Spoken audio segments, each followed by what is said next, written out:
بسم الله الرحمن الرحيم. يطيب لنا في هذه اللحظات أعزائي المشاهدين الالتقاء بالإعلامي الدولي الأستاذ حسن القريش، الإعلامي في جريدة الرياضي، ونسأله عن درب الشرقية بين كواسر نادي مضار وأكاديمية النور.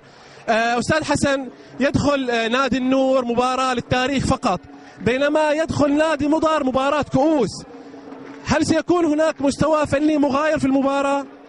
بسم الله الرحمن الرحيم. أعتقد أن المباراة اليوم جدا صعبة على الفريقين. مثل ما تفضلت، مضر يبحث عن لقبه الثاني، جماهير أتت لتساند كواسر مضر. النور بالمقابل يريد أن يخرج بأن يكون فائزا، بعيدا عن الحسابات، بعيدا عن من سيكون البطل. يهم أن يكون متواجد ويكون هو ضمن الأقوياء. أعتقد تكون مباراة صعبة، لن تكون خاضعة لأي مقاييس فنية، لن تكون يعني من سيتعامل مع المباراة بشكل جيد هو من سيخطف النقاط.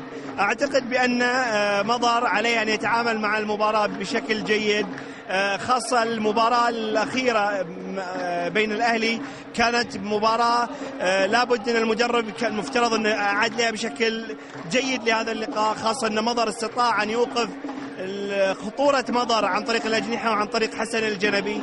أعتقد اليوم قد يكون هناك نفس السيناريو يعاد.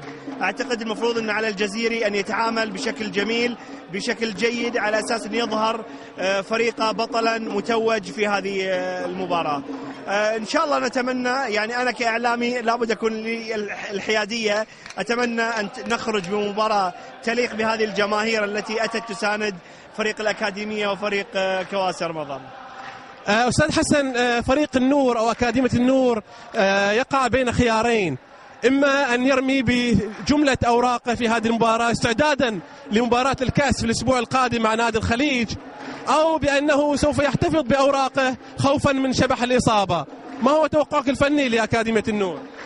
أعتقد بأن المباراة هي نوع من رد الدين، أو هي مباراة ثرية بين الفريقين، وأعتقد أن هناك حسابات قد تكون هي حسابات ماضية قد تسجل في هذا اليوم، قد تكون حاضرة في هذا اليوم. ولذا أنا أقول بأن المباراة جدا صعبة على الفريقين، ولكن في النهاية من سيتعامل مع اللقاء بشكل إيجابي هو من سيخطف المباراة، بعيدا عن أي اسم فريق. توقعاتك الشخصية أستاذ حسن للمباراة؟ صعبة جدا، صعبة. أعتقد أنه مضر هو الأقرب، في حال أنه كانت هناك فعالية للأجنحة عن طريق أحمد العلي وماجد أبو الرحى الذين هم غابوا عن لقاء الأهلي، وكانت هناك فاعلية وقيادية لحسن الجنبي، خاصة أن النور يفتقد أهم اثنين من عناصره، مهدي آل سالم ونبيل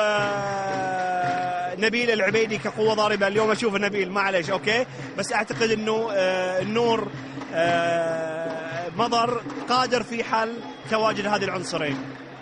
نشكر الأستاذ حسن القريش، الإعلامي في جريدة الرياضي، ونتمنى له مزيدا من التوفيق. جميعا شكرا حبيبي، الله يسلمك.